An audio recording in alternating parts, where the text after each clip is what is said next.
আসসালামু আলাইকুম। আজকে একটা পকেট ব্রেড করে দেখাবো।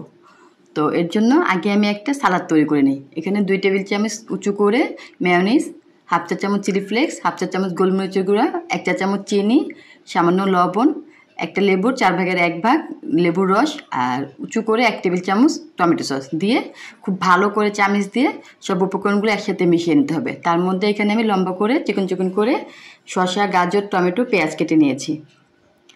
এগুলো দিয়ে দিলাম, দিয়ে এখন খুব ভালো করে এটার সাথে মিশিয়ে নিতে হবে। মিশিয়ে নিলেই আমার সালাডটা তৈরি হয়ে গেল। এখানে আমি সরিষা গুঁড়ো দিয়েছি হাফ চা চামচ, আপনারা চাইলে সরিষা পেস্টও দিতে পারেন। এখন আমি পকেট ব্রেডের জন্য একটা ডো তৈরি করে নেব। এখানে আমি 2 কাপ আটার সাথে 2 চা চামচ চিনি, 2 টেবিল চামচ সয়াবিন তেল, হাফ চা চামচ লবণ আর হাফ চা চামচ বেকিং সোডা, 1 চা চামচ ইস্ট দিয়ে আটা তৈরি করে নিয়ে রেখেছিলাম।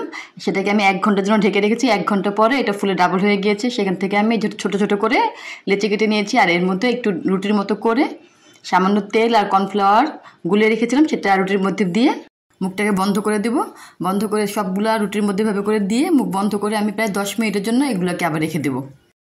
10 মিনিট পরে এগুলো একদম সফট হয়ে যাবে, একদম হালকা হয়ে যাবে, ধরলেই বোঝা যাবে একদম হালকা হয়ে যাবে। তখন এটাকে আমি এই রুটির সাইজটা একটু লম্বা হবে, লম্বাটে করে বেলতে হবে। লম্বাটে করে সবগুলো রুটি বেলার পরে এগুলোকে আবার আমি 10 মিনিটের জন্য রেস্টে রাখবো। তখন এই রুটিগুলো আরেকটু ফুলে যাবে।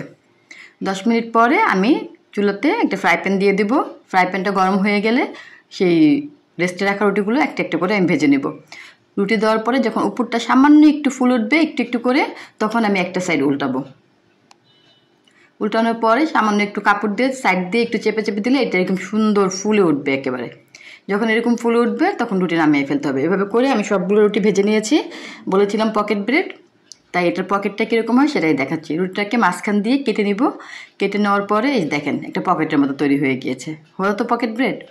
এখন আমি যে সালাডটা তৈরি করে রেখেছিলাম সেই সালাদের মিশ্রণটা পকেটের মধ্যে ঢুকিয়ে দেব। আপনারা চাইলে শুধু এই সালাদ দিয়েও খেতে পারেন বা চিকেন ফ্রাই, ফ্রেঞ্চ ফ্রাই দিয়েও খুব ভালো লাগে। এখন আমি এর মধ্যে একটা ডিম পোচ করে রেখেছিলাম, সেটাকে আমি 2 ভাগ করে কেটে নিয়েছি, সেই ডিমটুকুও দিয়ে দিলাম। আরেকটার মধ্যে সেমভাবে সালাদ দিয়ে দিয়েছি, আর আমার কাছে টিকিয়া ছিল সেই টিকিয়াও দিয়ে দিলাম। আপনারা আপনাদের পছন্দ মতো করে যে কোনো ফিলিং দিতে পারেন এখানে। এটা দেখতে যেমন সুন্দর, খেতেও কিন্তু খুব ভালো। গরমে এটা অনেক হেলদি একটা খাবার, সকালের নাস্তা, বিকেলের টিফিনের জন্য খুব ভালো হবে। এই তো হয়ে গেল আমার পকেট ব্রেড। আশা করি আপনাদের ভালো লেগেছে। সবাইকে অসংখ্য ধন্যবাদ। সবাই ভালো থাকেন, সুস্থ থাকেন। আল্লাহ হাফেজ।